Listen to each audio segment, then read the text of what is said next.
Masya Allah. Ayyuhal walad. Kemudian nasihat Imam Ghazali berikutnya, ayyuhal walad, wahai anakku, an-nasihatu sahlun. Nasihat itu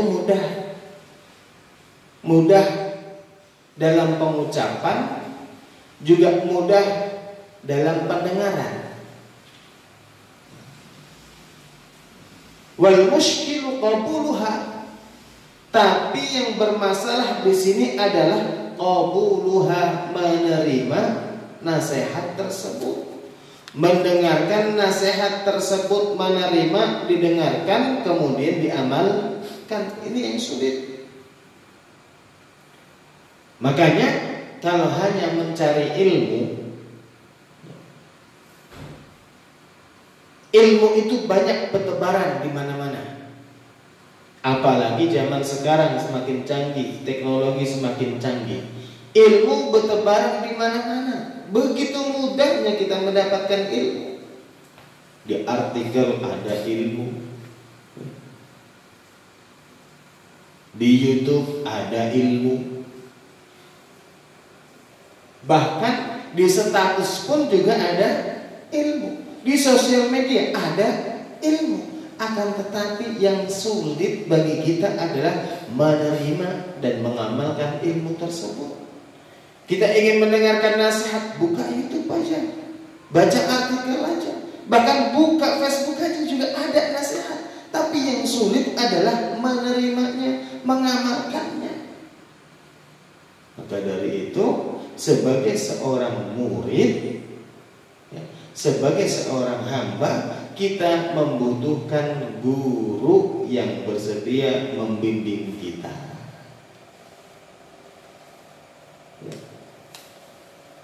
Artikel YouTube, apalagi media sosial, hanya bisa memberikan ilmu, tapi tidak bisa memberikan bimbingan. Untuk menambah wawasan boleh, tapi untuk bisa menghantarkan kita kepada keridhaan Allah itu cukup sulit. Hanya beberapa orang saja yang bisa berhasil. Itu pun sulit. Pasti tetap ada sosok guru yang membimbingnya. Kenapa bisa begitu? Kita begitu susahnya menerima nasihat, li'annaha fi madaqi muttabi'il hawa murrun. Li'annaha, karena sesungguhnya fi madaqi muttabi'il hawa murrun. Dalam memerangi hawa nafsu itu murrun, pahit. Idh al-manahi mahbubatun fi qulubihim. Sedangkan segala sesuatu yang dilarang oleh Allah Subhanahu wa ta'ala mahbubatun, sangat digandrungi, disenangi, fi qulubihim, dalam hati manusia. Inilah penyebabnya kenapa kita begitu sulit menerima sebuah nasihat.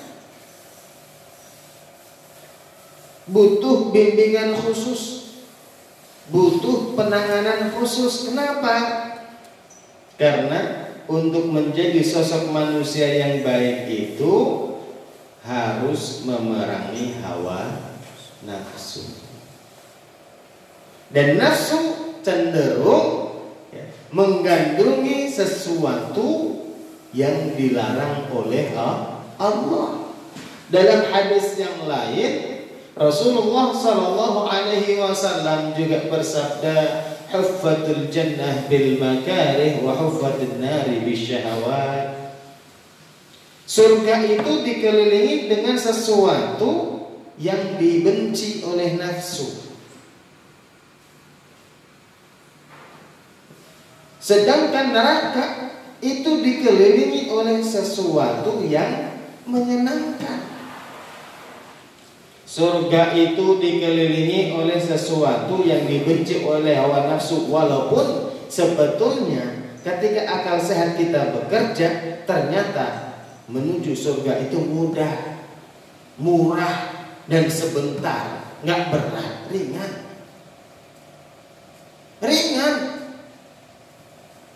Cukup sisihkan waktu 10 menit, 15 menit untuk sholat tepat waktu, 5 menit, 10 menit untuk baca Al-Quran, 5 menit, 10 menit untuk bersalawat kepada Rasulullah, 5 menit, 10 menit untuk berzikir kepada Allah, mengingat Allah, 5 menit, 10 menit untuk muhasabah. Tapi kenapa begitu beratnya? Karena di situ ada hawa nafsu. Hawa nafsu membenci itu semuanya. Sedangkan an-nar bisyahawat, huffatin nar bisyahawat. Neraka itu dikelilingi oleh sesuatu yang menyenangkan oleh hawa nafsu. Makanya mau sejam, 2 jam ya, main game, waduh, nggak keberasa tuh. 1 jam, 2 jam, 3 jam main handphone, nggak keberasa. Apa yang dimainin, apa yang dilihat, nggak jelas, nggak keberasa. Tapi begitu sholat witir 1 juz 1 jam, udah merasa jadi wali. Bisa sholat 1 jam, baca 1 juz, udah merasa paling hebat, merasa jadi wali. Tapi main game 3 jam, 4 jam, gak pernah tuh merasa dirinya jadi syaitan. Kenapa? Di situ ada hawa nafsu. Dan di situ ada tipu daya iblis. Hati-hati.